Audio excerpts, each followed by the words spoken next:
Nós sabemos muito bem que há muito tempo atrás, Jesus se encarnou, pisou nessa terra, cumpriu sua missão e ascendeu-se para junto do Pai. No entanto, uma promessa grandiosa, extraordinária, que deve encher o coração dos cristãos de temor, mas ao mesmo tempo de alegria e esperança, é que Ele voltará.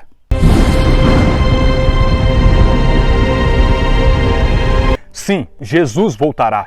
E é o próprio Cristo que de modo veemente nos alerta nos evangelhos a respeito da volta do Filho do Homem. E se percorrermos as Sagradas Escrituras ao longo do Novo Testamento, nós iremos encontrar muitas declarações a respeito da parousia, da vinda, da volta de Jesus. E em Apocalipse, no último livro da Bíblia, de modo especial no último capítulo do último livro da Bíblia, é o próprio Cristo, agora glorioso, ressuscitado, que atesta, que afirma sobre a segunda volta. Ele diz, Apocalipse 22, por exemplo, versículos 7, 12 e 20, eis que eu venho em breve.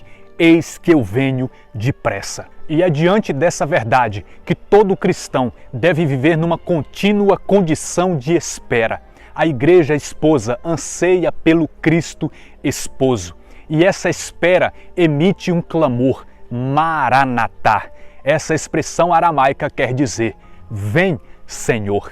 E sobre esse tema tão relevante, eu vou nesse vídeo destacar 3 pontos também muito importantes. O primeiro deles é a grande expectativa.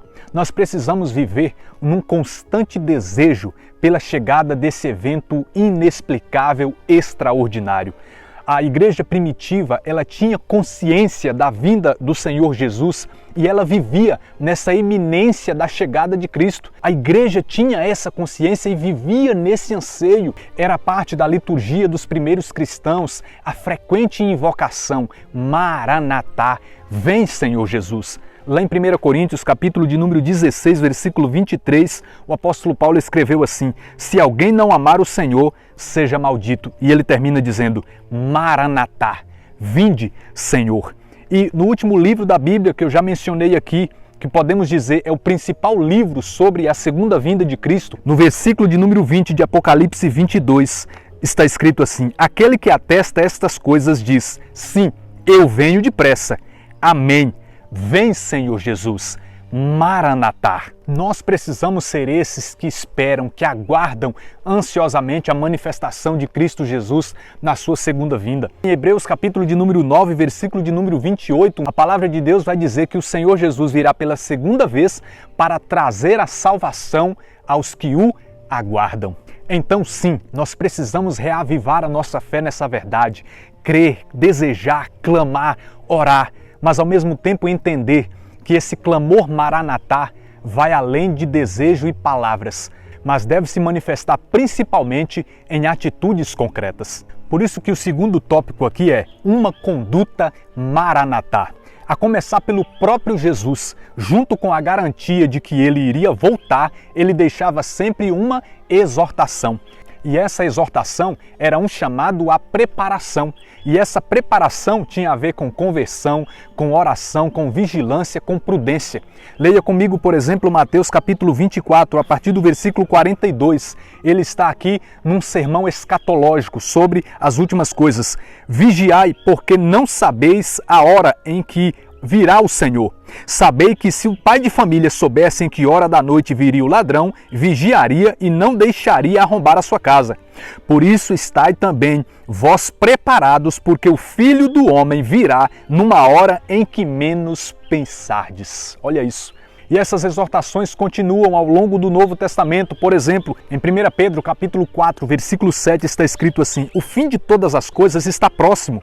Sede, portanto, prudentes e vigiai na oração. Esse mesmo Pedro, na sua segunda carta, no capítulo de número 3, ele inicia denunciando aqueles que irão zombar da segunda vinda de Cristo Jesus e depois disso ele atesta, ele reafirma, ele garante que Jesus voltará, mesmo que pareça que está demorando, mas ele diz, olha, o Senhor não atrasa o cumprimento da promessa, mas na verdade usa de misericórdia para com aqueles que ainda não se arrependeram, e ele começa a nos chamar a ter uma postura de alguém que espera esta manifestação de Cristo. E o versículo 11 ele diz, considerai qual deve ser a santidade de vossa vida e de vossa piedade, enquanto esperais e apressais o dia de Deus. Nós precisamos estar nos purificando sempre, buscando a santidade em vigilância, em oração, vivendo nesse estado de preparação, de prontidão. Me lembro da canção que o Monsenhor Jonas Abib cantava,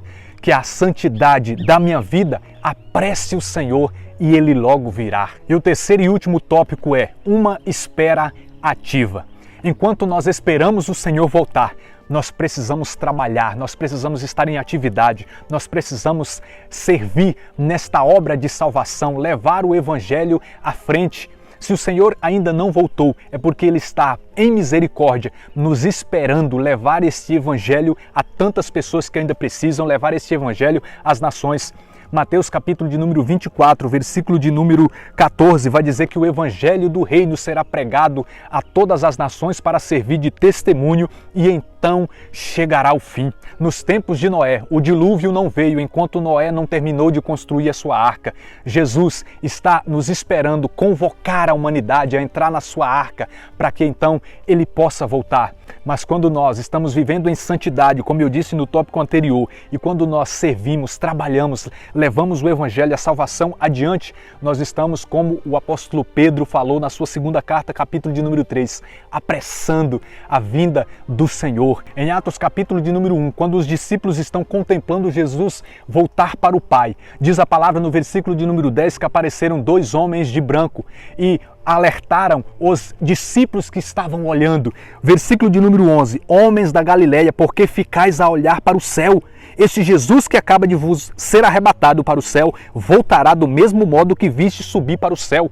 Era como se os anjos estivessem dizendo aos discípulos, por que vocês estão aí parados? Ele subiu, mas ele voltará. Mas entre esta ida e a sua volta, há um trabalho a ser feito, que nós estejamos nesta contínua espera. E uma espera em preparação, que não sejamos como aqueles que Jesus falou em Mateus 24, nos tempos de Noé, que comiam, bebiam, festejavam, casavam, davam-se em casamento até que o dilúvio veio. Que não sejamos esses que vivem, ao contrário de uma vida de espera, uma vida dissoluta, desregrada nessa terra. 1 Tessalonicenses capítulo 5, versículo 3 vai dizer que quando os homens disserem paz e segurança, então repentinamente lhes sobrevirá a destruição como as dores à mulher grávida, e não escaparão. Quando estiverem desatentos, quando estiverem pensando que Jesus não vai voltar, que estiverem totalmente desligados da sua volta, então acontecerá. Que não sejamos esses, mas que sejamos aqueles que tanto estão esperando ansiosamente a vinda de Cristo, quanto estão trabalhando em favor do reino. Maranatá.